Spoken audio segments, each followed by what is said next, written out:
Bismillahirrahmanirrahim. Assalamualaikum warahmatullahi wabarakatuh. Okey, jadi hari ini kita akan sambung pengajian kita untuk subjek fiqh dan juga sirah. Jadi awak boleh buka muka surat muka surat berapa ni 70 berapa ni? Awak cek balik ada Susamin. Tajuk hari ini ialah tajuk berkenaan dengan istinja tajuk berkenaan istinja, membersihkan najis selepas qada hajat. Okey, tengok takrif istinja. Takrif istinja. Okey, lughatan talabun najati wal khalasi min syai' min asy-syai'. Okey. Maksud dia minta lepas, dan suci daripada sesuatu. Itu makna dari segi lughah. Jadi istinja ini antara perkara yang perlu diberi penekanan lah.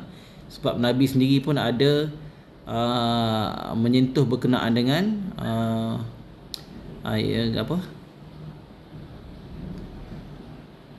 Nabi sendiri ada menyentuh berkenaan dengan ketidaksucian kepada anggota kubul dan juga dubur kita, boleh menyebabkan tidak sah dari segi mengambil wuduk dan juga sahnya solat. Jadi perkara ni perlu diberi penekanan yang serius lah.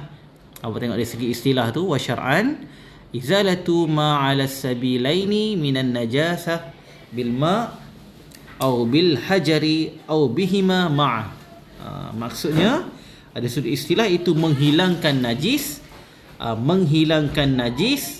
pada dua jalan dengan menggunakan air atau batu atau kedua-duanya. Itu sama ada air ataupun batu, atau kedua-duanya secara sekaligus. Guna kedua-duanya. Ini cara-cara untuk kita membersihkan kubul dan juga dubur kita lah. Okey, seterusnya kita sambung di bahagian afdalu fil istinja. Pertama, wal jam'u bainal hajari wal ma'. Itu yang pertama. Istinja yang paling afdal sekali ialah dengan menghimpunkan di antara batu dan juga air. Jadi sebelum ni kita duk dengar bahawa kalau orang Cina basuh berak dengan menggunakan tisu itu seolah-olah tidak betul-betul cuci. Sebenarnya tak gitulah. Maknanya boleh je nak guna tisu ke guna apa ke, melainkan ada beberapa syarat. Antara item ataupun peralatan yang tidak boleh digunakan untuk menyucikan istinja kita. Kita akan sentuhlah berkenaan dengan perkara itu. Cuma sekarang ini yang dikira sebagai antara alat yang paling afdal ialah menggunakan di antara kedua-duanya ini, itu antara batu dan juga air. Gabungan pun tak ada masalah. Okey, al-jaizu fil istinja.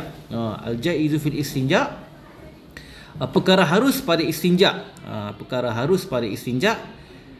Pertama adalah al-iktisaru 'ala al-ma'i atau 'ala al-ahjari fa in arada an yaktasira 'ala ahadihima fal ma'i afdal. Dia kata iaitu menentukan sama ada menggunakan air ataupun batu. Dari segi kesesuaiannya better guna air ataupun guna batu. Maka apabila seseorang itu mahu menentukan salah satu daripada keduanya, iaitu air ataupun batu itu, maka istinja'lah dengan menggunakan air. Itu adalah lebih utama. Jadi dalam kita nak menentukan, macam kita menjadi satu uruf di Malaysia ini, kebiasaannya kita istinja' dengan menggunakan air, kerana air mudah didapati di tempat kita lah berbanding batu. Batu pun ada, tapi dari segi yang paling afdalnya lebih baik kita guna air. Kerana sifat air kita dah belajar dalam tajuk sebelum ni, dalam bab at-taharah, dalam bab air ini dia boleh menyucikan najis dengan lebih sempurna berbanding kita menggunakan batu. Tak salah guna batu, tapi better lagi menggunakan air. Okey, al-wajibu fil istinja'i bil hajar. Ini pula dalam bab-bab yang lain pula apa benda ni?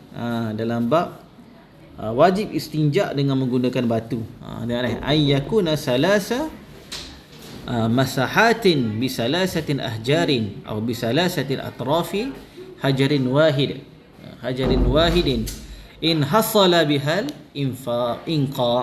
Okay. Bermula yang wajib pada istinja dengan batu,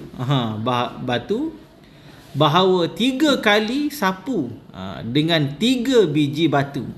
3 kali sapu dengan 3 biji batu. Ustaz kat sekolah ni. Dekat sekolah kena guru form 5 kena mari sekolah. Ada Ustaz Ma'in, ada Ustaz Rahan, ada belaka sini. Jadi bila menggunakan batu ini mesti menggunakan dengan cara 3 kali sapuan pada batu yang berbeza. Atau dengan 3 bucu pada batu yang sama, sekiranya boleh menghilangkan najis, maka itu sudah dikira memadai. Menggunakan 3 batu yang berbeza ataupun menggunakan batu yang sama pada bucu yang berbeza, boleh guna kedua-duanya sekali. Yang mana? Ini apabila menggunakan batu. Ada air, guna air. Tiada air, guna batu. Kalau tidak ada sebab pun sekalipun nak guna batu, boleh, tak jadi masalah. Tak ada masalah apa pun. Cuma di antara air dan batu, keutamaan better bagi lagi ke air lah. Ke air lah. Itu antaranya. Jadi kalau nak guna selain pada batu boleh ke tak? Kita tengok lah. Okey, buka muka surat sebelah. Muka surat sebelah ni, tengok ni. Tu gambar apa tu? Gambar batu kot. Gambar batu kan. Okey. Kita tengok ni. Syarat istinja dengan menggunakan batu. Tengok syarat istinja menggunakan batu Okey. Syarat istinja dengan batu atau benda-benda yang au ma fi ma'nahu, atau benda-benda yang memberi makna yang sama lebih kurang dengannya. Batu ke, kayu ke, atau sebarang kita kata kesat selain daripada, ada tegang sini ni, selain daripada tulang, daripada gigi, daripada benda yang tak boleh, itu antara yang tak boleh digunakan. Tapi yang ini kita berkenaan dengan istinja yang menggunakan batu ataupun yang memberi semakna dengannya.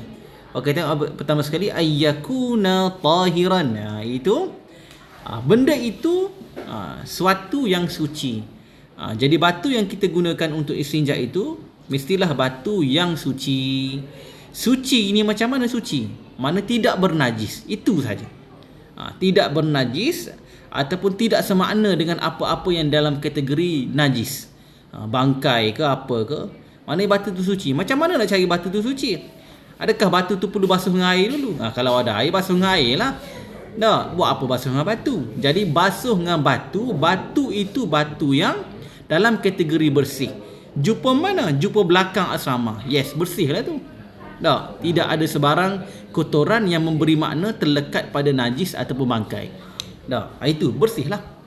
Yang kita dah belajar bab-bab taharah yang mana dalam kategori najis, yang mana tidak. Jadi jangan susah-susah sangat. Susah-susah sangat nak cari batu yang dalam kategori boleh menyucikan. Itu yang pertama. Faham tak? Okey. Lepas kedua, alla yakuna muhtaraman. Yang kedua, benda itu suatu yang boleh menghilangkan najis. Jangan pilih yang terlampau tajam sehingga menyebabkan najis lain pula keluar. Benda darah pula keluar. Jadi batu yang kita pilih itu sememangnya bersesuaian dan juga bukan dalam kategori yang tak boleh menghilangkan najis. Dia kena boleh menghilangkan najis. Itu batulah ataupun apa-apa sahaja yang memberi semakna dengannya. Kayu ke apa ke memang boleh menghilangkan najis. Bermakna tidaklah bucu itu terlampau tajam. Terlampau tajam ni macam mana nak kata terlampau tajam? Sehingga boleh melukakan. Dalam situasi yang begitu, maka tak sesuai lah. Dan benda itu bukanlah daripada benda-benda yang diharamkan. Batu diharamkan ke? Apa yang diharamkan? Tulang ke? Gigi ke? Tulang, gigi ke mana? Satu lagi? Batu. Bukan batu. Yang tak dibenarkan apa? Tak boleh guna tulang, tak boleh guna gigi yang berkaitan dengan ni. Dua tu je kot. Dua tu je lah kot. Yang tak boleh digunakan untuk beristinja. Yang tak boleh beristinja. Ustaz jadi malu sikit nak mengajar ni. Ada ustaz ramah ni tak? Tak gitu. Okey. Alla yantakilu an mahallin khurujihi. Apa maksud ini? Adalah najis itu tidak berpindah. Tidak berpindah daripada tempat keluarnya. Bermakna taklah mengalir lagi tak. Berok puas lu. Kata tak. Biar selesai dulu kita qada hajat. Tak? Lepas itu baru kita basuh. Tidaklah kita membasuh dalam keadaan masih mengalir. Tidaklah kita membasuh dalam keadaan benda itu masih keluar. Jadi bila najis itu tidak keluar lagi daripada badan kita, maka kita selesaikan dengan istinja. Bukannya masih lagi keluar kita nak gaduh istinja. Maka ini tidak dibenarkan. Ini antara syarat-syarat dia lah. Kita kena patuhi lah benda ni. Itu yang kelima dah. Ustaz baca ke bawah ni. Ustaz baca ke bawah ni dah. Yang ketiga tadi, alla yakuna muhtaraman. Maknanya istinja dengan tidak menggunakan benda-benda yang diharamkan. Tidak benda-benda yang diharamkan. Tadi Ustaz dah tegang. Lepas itu ayat yang kedua tu ayyakuna qali'an lin najasah. Benda itu mestilah sesuatu yang boleh menghilangkan najis. Apa benda yang boleh menghilangkan najis? Apa sajalah selain daripada batu, apa sajalah selain daripada tulang dan juga gigi lah yang tidak boleh digunakan untuk istinja. Hak lain boleh menghilangkan tak? Boleh. Benda apa yang boleh tu? Apa awak jumpa? Apa yang awak jumpa? Yang pada tanggapan awak benda ini boleh menghilangkan dengan najis. Benda ini dia kita kata maklum bil akal lah. Kita kata tak? Dalam benda kategori yang kita tahu dengan kepala otak kita je. Dia panggil common sense. Common sense. Macam mana? Kita tahu benda ini boleh menghilangkan najis. Benda ketah boleh ke? Boleh. So boleh. Dah awak jumpa benda lagi yang boleh menghilangkan najis. Adakah benda yang berbentuk macam cecair, pomade lah. Pomade boleh tak menghilangkan najis? Boleh tak menghilangkan najis? Dia tak hilang. Dia tak hilang.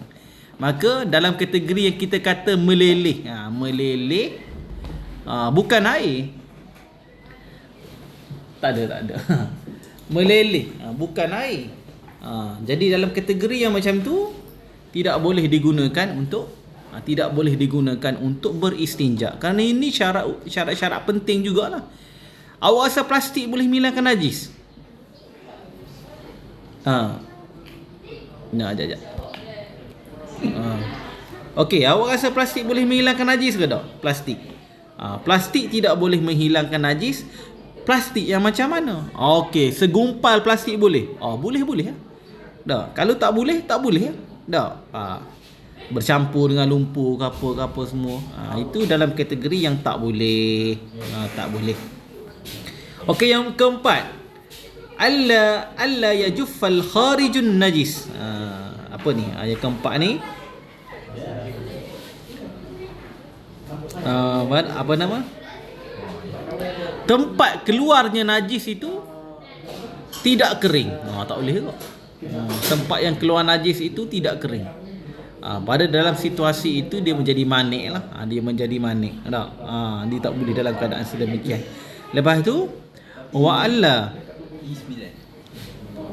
I9 wa'alla yatra alaihi najisun akhar ajnabi anhu. Dia kata adalah tidak mengena di atas oleh najis yang lain yang asing daripadanya. Bermakna kalau kita sucikan dengan benda itu, hanya benda itu sahaja yang kita gunakan atau campur dengan benda lain, tak ada masalah. Jangan pula mari benda lain. Mari pula benda lain yang menyebabkan terganggunya istinja yang kita lakukan. Dah. Kalau kecing mungkin mudah sikit. Dah. Boleh tak basuh kecing menggunakan air teh? Boleh tak basuh kecing guna air teh? Boleh tak Ustaz Rehan? Boleh tak? Kaya ni. Kalau benda-benda yang macam Sir Omar kata, guna sanitizer, boleh tak basuh guna sanitizer? Tak boleh basuh guna sanitizer, kerana sanitizer itu memberi kesan lain pula. Suci tak? Suci tak? Dia boleh menyucikan, boleh jadi, tapi dia boleh memberikan kesan sampingan yang lain. Ni kena tanya alim ulama lain lah pula yang ni. Cuma kita mesti menggunakan benda-benda yang sewaktu kita beristinja tidak ada perkara lain yang boleh mengganggu sewaktu kita istinja. Datang pula benda lain, maka tak boleh. Tak, dia ganggu istinja kita tak. Okey. Fa in intafa wahidun min hadhihi syuruti ta'ayyana al-ma'. Maka sekiranya ternafi salah satu daripada syarat-syarat ini, nescaya tertentu wajib dengan menggunakan air. Andai kata semua benda ini tiba-tiba wujudnya air, maka pada waktu itu afdal lah kita menggunakan air. Itu yang lebih utama. Saya rasa kita berhenti di sini saja. Kita akan sambung pengajian ini pada part yang berikutnya. Ustaz akan maklumkan kemudian. Okey, itu saja. Assalamualaikum warahmatullahi wabarakatuh.